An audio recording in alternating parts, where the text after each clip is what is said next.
आज हम इस वीडियो में वर्णों के उच्चारण स्थान को पढ़ेंगे। किसे पढ़ेंगे? वर्णों के उच्चारण स्थान को, कि किस वर्ण का उच्चारण स्थान हम किस जगह से करते हैं। ठीक ना?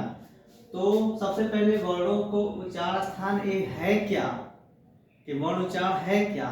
तो जब हम क्या करते हैं, किसी भी स्वर या वर्ण को बोलते हैं तो बोलते समय वह स्वर वर्ण हमारे मुंह के विभिन्न भागों को क्या करता है, छूकर, या कह सकते हैं विभिन्न जगहों से वह बोला जाता है, उसी को वर्ण उच्चारण स्थान कहते हैं।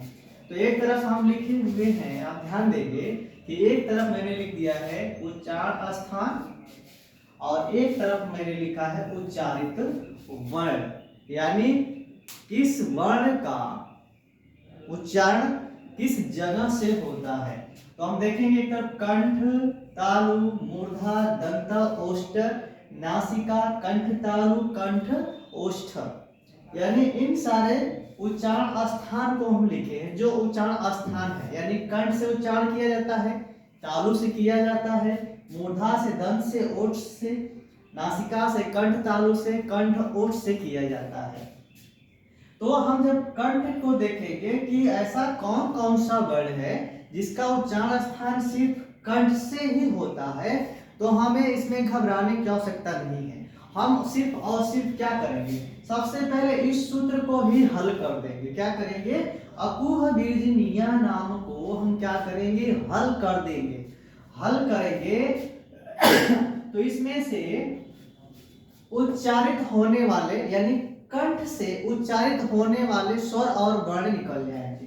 तो अकुह बीजनीय नाम कंठ, यानी उच्चारित वर्ण कौन कौन सा हो जाएगा? अ हो जाएगा। कु यानी क वर्ग, तो क वर्ग में 5 को ले लेंगे, तो इसमें हम ले लेंगे क,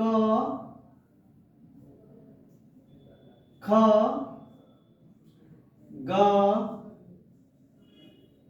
घ और अंगा को ले लेंगे। तो अ से अ आ गया, यानी अ का उच्चारण स्थान भी क्या हुआ, कंठ ही हुआ। अब कु यानी क वर्ग, तो क वर्ग में क, ख, ग, घ, अंगा आ जाएगा। अब इसके अलावा अब आता है ह, यानी ह भी क्या है, ह का उच्चारण स्थान क्या है, तो ह का उच्चारण स्थान भी कंठ ही है। तो हम लिख देंगे यहाँ पे ह, यानी ह का भी उच्चारण स्थान क्या हो गया, कंठ हो गया। इसके बाद बीजनीय नाम, यानी विसर्ग का भी, किसका, विसर्ग। अब हम देखेंगे कि विसर्ग का भी उच्चारण स्थान क्या है, तो वह हो जाता है क्या, कंठ। तो कंठ से हम देखेंगे कि सिर्फ एक सूत्र में ही सारे वर्णों को, स्वर वर्णों को, हमसे थोड़ा भी गलती नहीं होगा। तो अकुह बीजनीय नाम कंठ, यानी अ का उच्चारण स्थान क्या है, कंठ हुआ।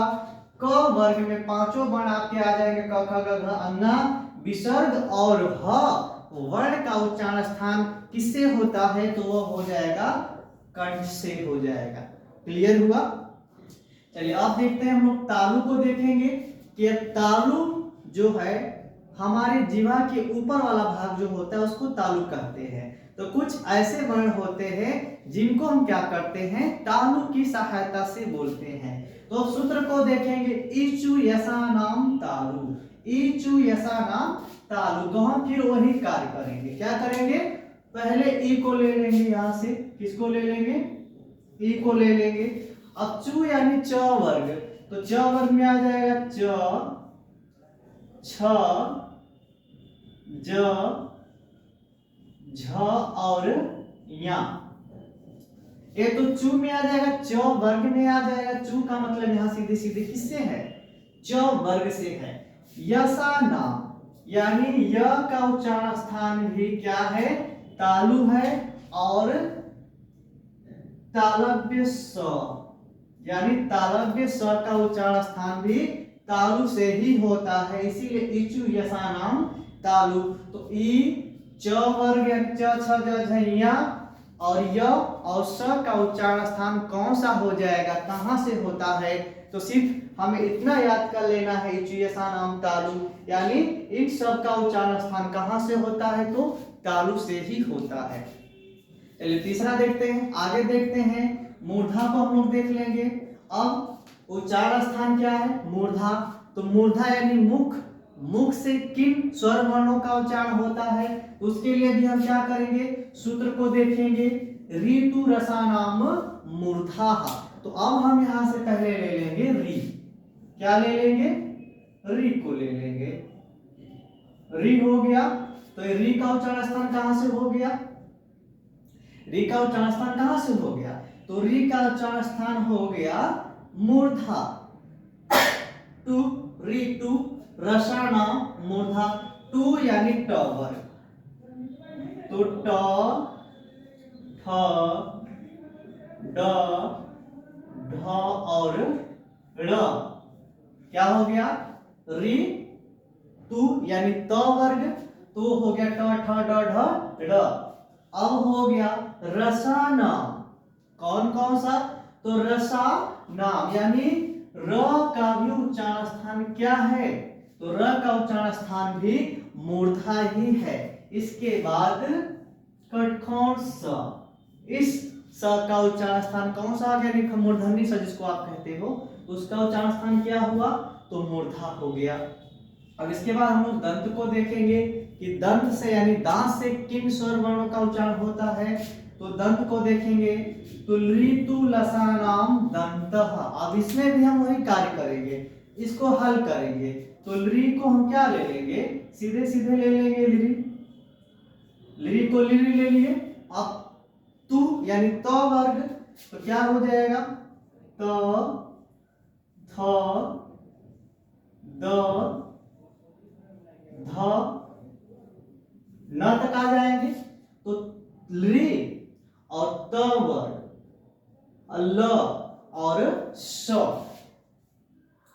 यानी ल भी हो जाएगा और इसके बाद स भी हो जाएगा, तो ली, त, थ, द, ध, न, ल और स का उच्चारण स्थान क्या हो जाएगा, दंतः, ऋतु लसा नाम दंतः। सिर्फ इतने मात्र से ही हमारा उच्चारित वर्ण, जो उच्चारित वर्ण है उसमें थोड़ा सा भी गलती नहीं होगा।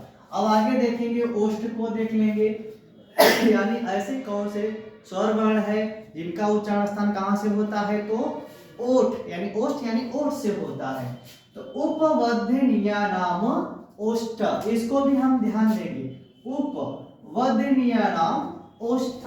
तो फिर यही कार्य करेंगे, यहां से हम ले लेंगे उ को ले लेंगे, प, प क्या, फ यानी प वर्ग, तो हो जाएगा प, फ, ब, भ और म हो जाएगा। तो इसके बाद क्या होगा, इसके बाद हम ले लेंगे व का भी उच्चारण स्थान कहां से होता है, तो वष्ट से, व करेंगे तो ओष्ठ से होगा, उपवध्यनीय नाम ओष्ठः। तो ऐसे हम उच्चारित वर्णों की पहचान आसानी से कर सकते हैं। अब हम देखेंगे कि नासिका से ऐसा कौन सा वर्ण है जिसका उच्चारण स्थान नासिका से होता है, तो ध्यान रखेंगे जैसे भी हम उच्चारित वर्ण करेंगे तो हर एक वर्ग में 5 ही वर्ण आता है, हर एक वर्ग में 5 वर्ण आएगा, तो हर एक वर्ग का 5वां वर्ण जो होता है, जैसे 5वां वर्ण अंगा हो गया, इया हो गया, र हो गया, न हो गया और म हो गया। तो अब इसमें देखता है कि नासिका वर्ण कौन से, ऐसे कौन से वर्ण है जिनका उच्चारण नासिका की सहायता से भी किया जाता है, तो यम गणनम नासिका, यम गणना नाम नासिका। तो हो जाएगा क्या, इसमें हो जाएगा आपका अंग, हे, या, ड़, न और म, यानी एन गणनम, जो भी वर्ण है हर एक वर्ग का 5वां वर्ण, यही वर्ण जो है उनको नासिक के वर्ण कहा जाता है और इनका उच्चारण भी नासिका की सहायता से होता है। अब देखेंगे कंठ तालु, ऐसे कौन से स्वर वर्ण है जिनका उच्चारण कंठ और तालु दोनों की सहायता से किया जाता है। तो इसमें आ जाता है ए और ए। अब कंठ ओष्ठ में कौन से होते हैं तो उसको देख लेंगे। कंठ ओष्ठ से उ और औ, यानी ए ऐ का उच्चारण कहां से होता है तो ध्यान रखेंगे कंठ और तालु से होता है। किससे होता है? कंठ तालु से। और ओ और अ का उच्चारण स्थान कहां से होता है तो कंठ ओष्ठ से होता है। तो ए हो गया हमारे वर्ण के उच्चारण स्थान, एक तरफ उच्चारण स्थान दूसरी तरफ उच्चारित वर्ण। हमें सिद्ध करना क्या है? इस सूत्र को याद रख लेना है कि अकुह विर्जनीय नाम कंठ, यानी य क वर्ग और विसर्ग यानी ह का उच्चारण स्थान कहां से होता है तो सीधे सीधे आप बताएंगे कंठ से होता है। ई च छ ज झ या य और स का उच्चारण कहां से होता है तो तालु से होता है। ऋतु रसा नाम यानी रि ट ठ ड ढ ड ळ और र का उच्चारण कहां से होता है तो यह मूर्धा से होता है। तो इस प्रकार से आज हम बिल्कुल शॉर्ट तरीके से वर्णों के उच्चारण स्थान को पढ़े और जाने। मिलते हैं नेक्स्ट वीडियो में। ओके।